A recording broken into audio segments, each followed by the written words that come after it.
우리는 지난 시간 사도행전 25장의 말씀을 통해서 바울이 베스도 총독에게 재판을 받는 장면을 우리가 살펴보았습니다.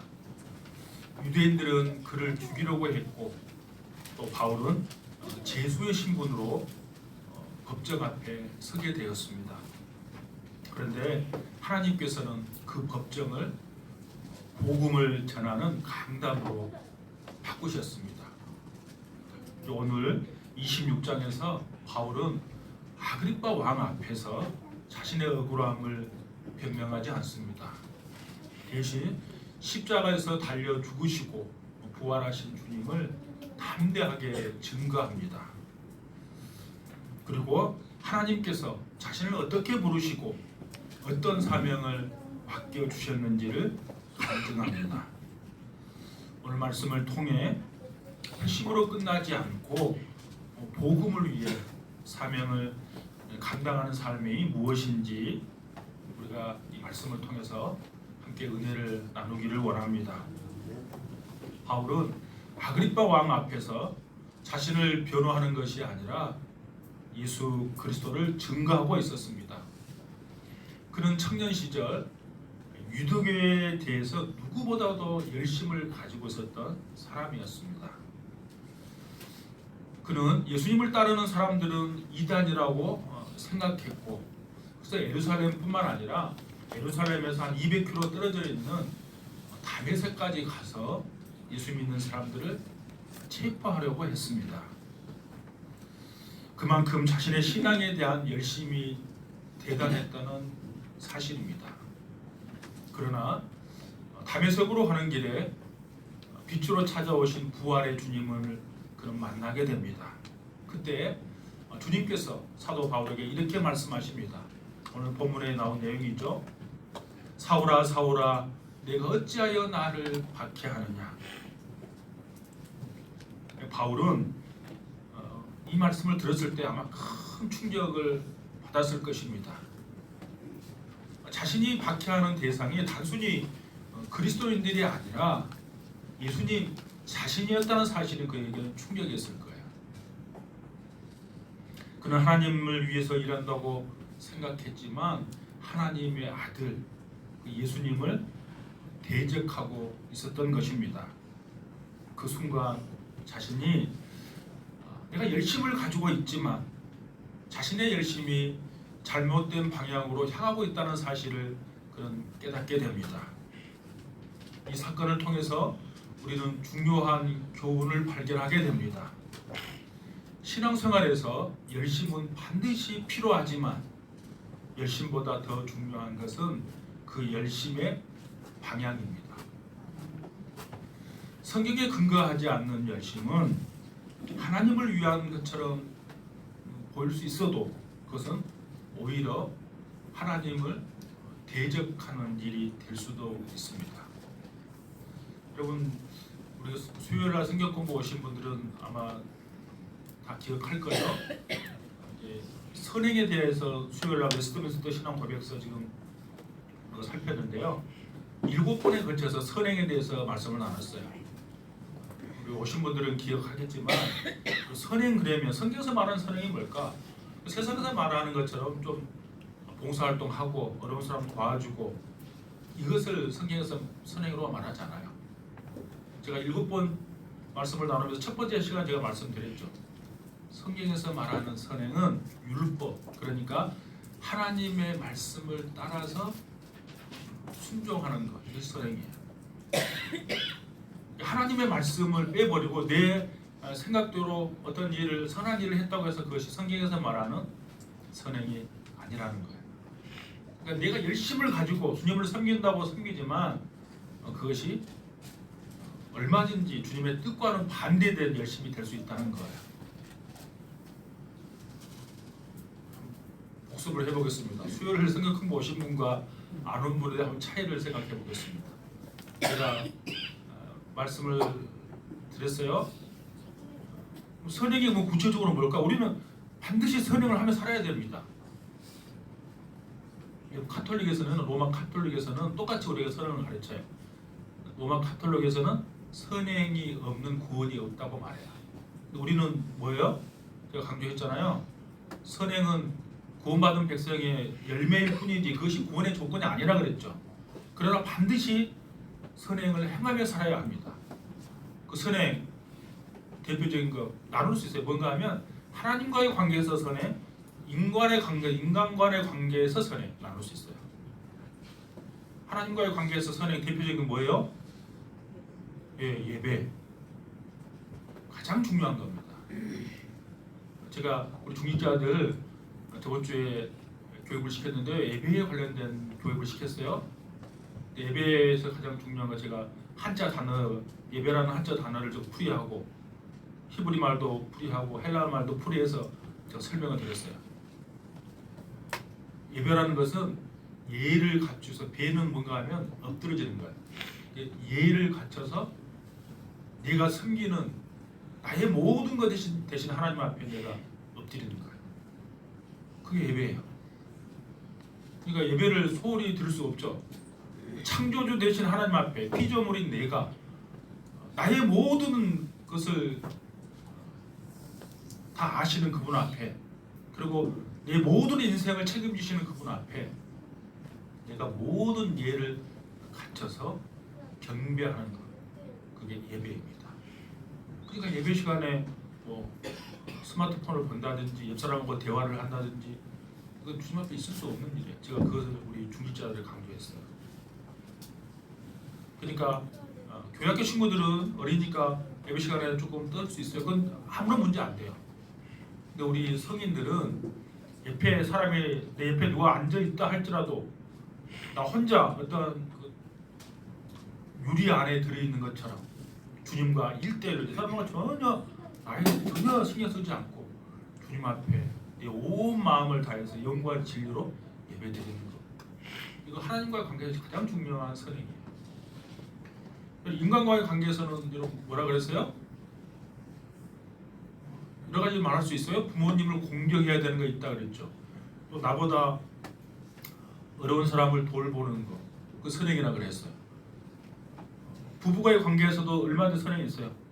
아내는 남편을 주님께 하듯이 존경하는 거예요. 순종하는 거예요. 남편은 아내를 그리스도가 교회를 사랑하는 것처럼 사랑하는 거예요. 그 잘 쉽지 않아요. 쉽지 않지만 주님이 명령하시니까 그 순종하는 거, 그 선행이에요. 많이 있지만, 그러니까 우리가 그냥 한마디로 정리하면 하나님을 사랑하고 이웃을 사랑하는 데 있어서 다양한 일들을 성경의 말씀에 근거해서 순종하는 것, 그 선행이에요.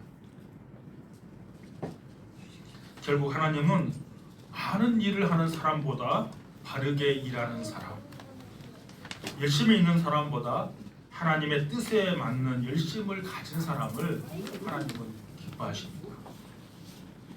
그래서 우리의 열심이 항상 말씀 위에 세워져 있는지를 늘 점검하셔야 합니다. 바울은 사도행전 9장, 22장, 26장에서 자신의 회심에 대해서 3번이나 반복해서 간증합니다. 바울이 같은 이야기를 반복해서 하는 이유가 뭘까? 자신의 회심에 대한 그 신비로움을 자랑하기 위함이 아닙니다. 하나님께서 자신을 어떻게 부르시고 어떤 사명을 맡겨주셨는지를 좀 말하고 싶은 거예요. 오늘 본문 다시 보십시오. 16절입니다. 16절은 같이 읽겠습니다. 16절 시작. 일어나 너의 발로 서라. 내가 내게 나타난 것은 곧 내가 나를 본 일과 장차 내가 내게 나타난 일에 너로 종과 증인을 삼으려 함이니. 아멘. 그래서 보면 일어나 너의 발로 서라 이렇게 말씀했어요. 이 말씀은 구약에 나온 말씀이에요.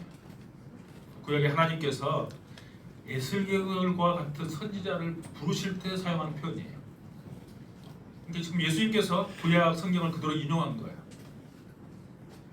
예수님께서 이 말씀으로 바울을 새로운 사명을 가진 하나님의 종으로 세우신 거예요. 여기서 우리는 두 가지를 생각할 수 있습니다. 예수님께서 바울을 부르는 것을 우리가 소명이라 그래요. 소명으로 끝나지 않고 반드시 부르심을 받은 사람에게는 사명이 뒤따라와요. 그러니까 예수님이 나를 불렀다. 부른 것으로 끝나지 않아요. 불렀다면 반드시 그에게 사명을 맡기십니다. 그래서 우리가 미션이라 그러죠. 사명이 무엇인가 하면 부르심을 받은 사람이 이 땅에서 어떤 목적을 가지고 살아가야 하는지를 말하는 것을 사명이라고 해요. 사도 바울은 어떤가요? 자신이 만난 예수 그리스도를 증언하는 것, 그것이 사도 바울의 사명이었습니다. 앞으로 주님께서 보여주실 모든 말씀과 계시를 세상에 전하는 증인이 되는 것, 그것이 사도 바울의 사명이었습니다. 이 사실은 오늘 우리에게도 중요한 질문을 던집니다. 나는 왜 아직 이 땅에서 살아있는가? 여러분, 많은 사람들이 예수님을 믿는 목적, 그 목적을 단순히 천국에 가는 것이라고 생각해요. 물론 그것은 틀린 말은 아닙니다. 우리가 예수님을 믿으면 장차 우리 모두는 다 천국에 갈 것입니다. 그런데 우리가 예수 믿는 목적이 단지 천국에 가는 것만 있다면 어찌 될까요? 예수님을 믿는 순간 하나님은 우리를 바로 천국으로 데려가실 거예요. 그렇겠잖아요. 우리가 이 땅에서 예수 믿는 목적이 단순히 천국 가는 데 있다면 우리가 예수 믿는 순간 우리를 바로 천국으로 데려가실 거예요. 근데 우리는 지금 호흡이 끊어지지 않고 이 땅에 살고 있어요. 왜 그런가요? 우리에게 사명이 남아있기 때문에 그런 거예요. 그러니까 우리가 예수 믿는 목적은 단순히 천국 가는 것이 데 있는 것이 아니라, 물론 궁극적으로는 천국을 가겠지만 이 땅에 나를 보내주신 하나님의 그 사명을 이루어 가는데 우리의 삶의 목적이 있어요.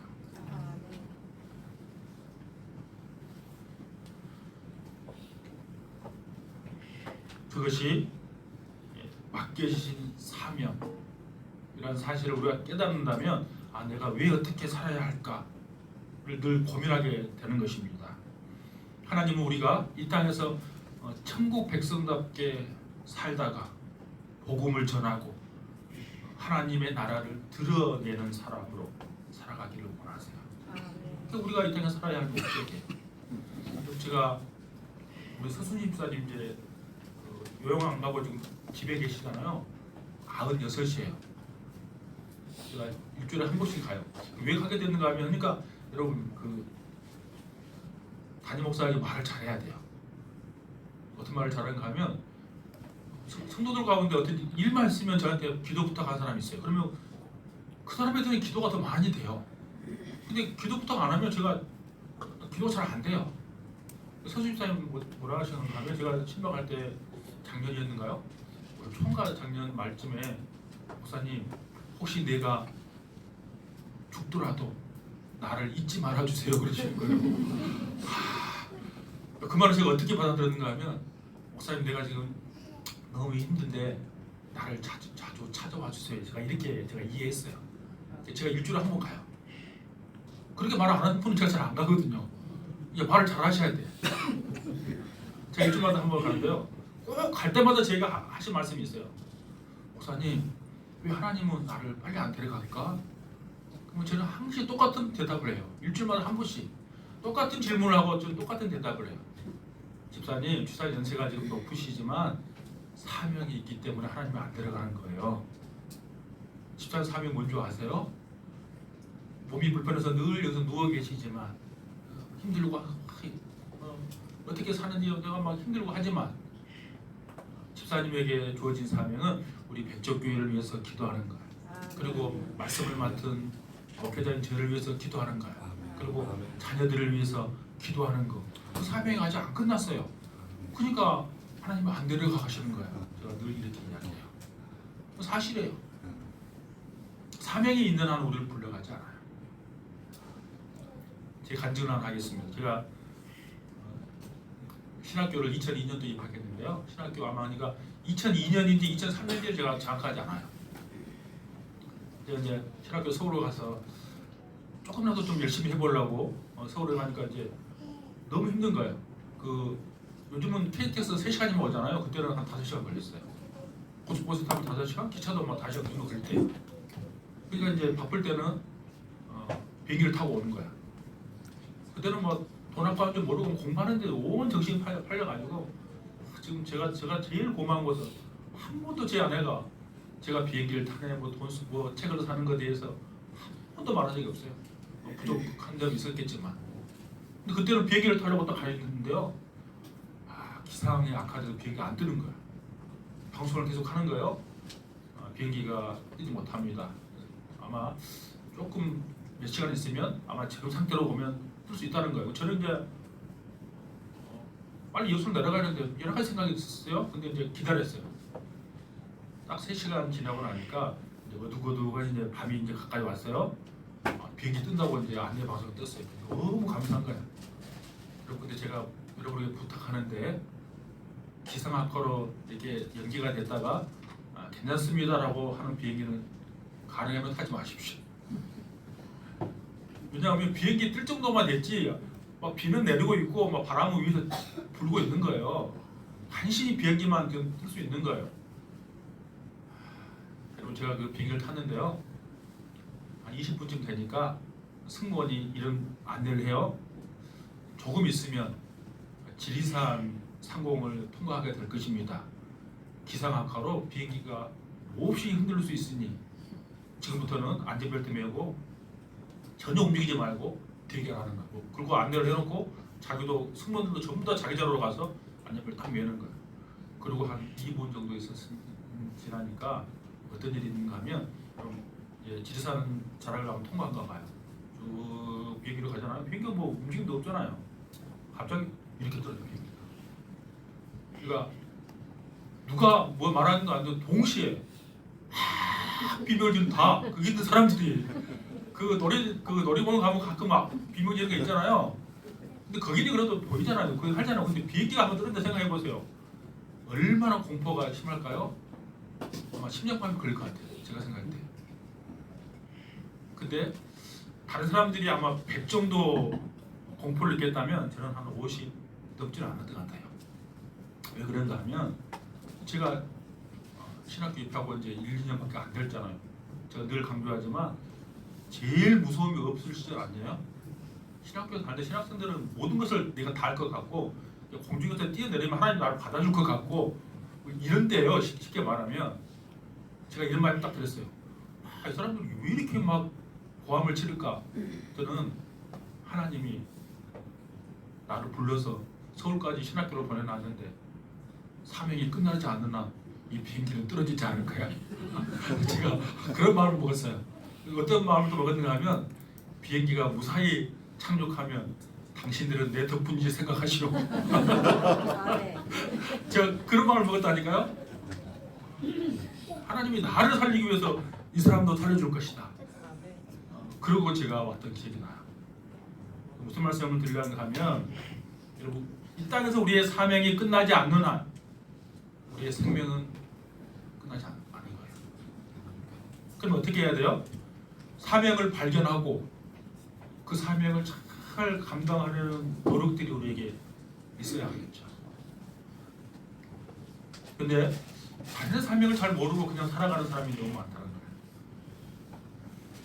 여러분 제가 오래된 대로 이재철 목사님이 설교했던 내용을 제가 보니까 거기에 이제 간증한 내용을 제가 들었어요. 시간이 지나서 뭐 디테일한 것은 약간 틀릴 수 있지만 그냥 전체적인 내용은 맞을 거예요.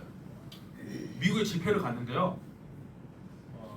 그 가서 큰 교회 가서 이제 말씀을 전하는데 그날 저녁에 그 교회에 장로님이 내 직속 후배 목사님이 왔다고 밥을 사주겠다는 거예요. 그러니까 이지철 목사님은 일반 신학교를 아니고 일반 대학 나왔잖아요. 외대 나왔거든요. 외대 선배님이 미국에서 사업을 크게 해가지고 엄청 부자 돼요. 그래서 좋은 식당에 가서 밥을 사주지 않겠어요? 밥을 먹으면서 이런 이야기를 할 거예요. 목사님 건강이 최고입니다. 80 먹은 장로님이 은퇴했어요. 건강이 최고입니다. 건강을 지키려면 9시 이전에 자야 됩니다. 9시 이전에 자야 뭐 뇌에서 뭘 좋은 성분이 나온대요. 잘 모르겠어요, 의학적으로. 그러니까 늦게 자면 안 좋다는 거예요, 쉽게 해서. 그리고 아침 일찍 일어나서 자기는 스트레칭을 하고 따뜻한 물을 먹고 또 뭐 영양제가 중요하게 있대요. 영양제 다 이걸 챙겨 먹고 밥도 탄수화물부터 단백질까지 다 챙겨 먹고 근력 운동도 하지만 유산소 운동을 해서 자기는 일주일에 한 5번 정도 골프를 치러 간대요. 우리나라하고 미국 골프 개념이 달라요. 미국은 그냥 슬리퍼 신고 가서 골프 치는 거예요. 분위기가 그러니까. 그래서 그 애를 가만히 듣고 있다가 이재철 목사님이 한마디 했대요.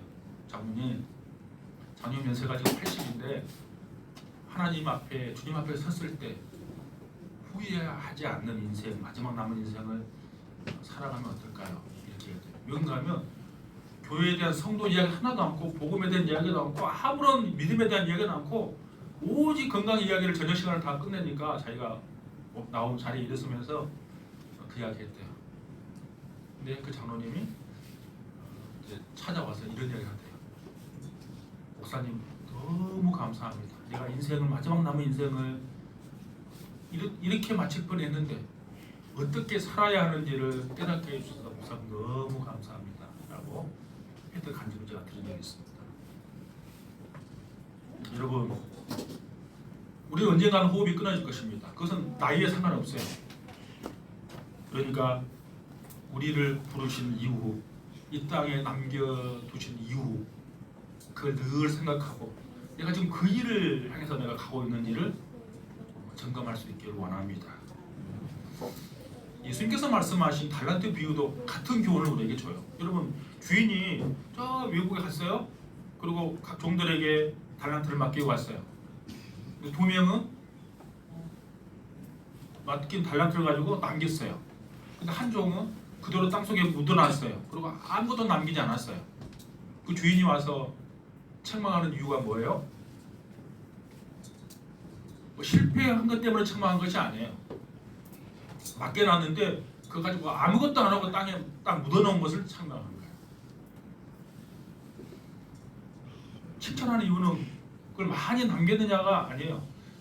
내가 맡겨주신 그 일에 대해서 내가 충성했느냐 그거 보고 칭찬하는 거예요. 하나님께서는 오늘 우리 각 사람에게도 사명을 주셨습니다. 은사도 주시고 직분도 맡겨주셨습니다. 그걸 잘 우리는 감당해야 할 책임이 우리에게 있는 거예요. 이 목사는 말씀을 맡았습니다. 장로님들과 수의사님과 권사님들은 교회를 섬길 책임을 맡았어요. 우리 모든 성도님들은 어떤 거 맡았나요? 우리 가정과 직장과 세상 가운데 복음을 드러내는 그 일이 우리 모두에게 다 주어진 거예요. 그게 우리가 해야 할 일인 것이죠. 하나님 앞에 서는 날 얼마나 내가 유명했는가를 묻지 않을 것입니다. 맡겨준 사명을 얼마나 충성스럽게 감당했는지를 주님은 우리에게 묻고 보실 것입니다. 또한 사명은 한 번으로 끝나지 않아요. 여러분 하나님께서 나에게 이 땅에 어떤 사명을 맡겼다면 주님께서 이런 말씀을 하셨어요. 네가 작은 일에 충성했으니 내가 큰 것을 맡기겠다. 그러니까 이 땅의 사명은 한 번으로 끝난 게 아니고요. 그 맡겨주신 일에 내가 최선을 다해서 충성을 다하면 하나님은 더 큰 일을 우리에게 맡겼어요. 그게 축복이에요. 내가 주님의 일을 점점점 큰 일을 해갈 수 있다는 것이 축복인 것이죠. 뭐 돈을 많이 벌고 막 이것이 축복이 아니라 나에게 맡겨준 일을 더 큰 일을 맡기는 것이 축복이에요. 왜냐하면 우리는 언젠가는 주님을 만날 날이 있기 때문이에요. 그럼 제가 여러분들 나가실 때 다 하나씩 우리 특별히 그 중직자들하고 예비 중직자들하고 우리 교회 새로 오신 분들 1년 전에 최근에 오신 분들은 다 하나씩 가져가세요.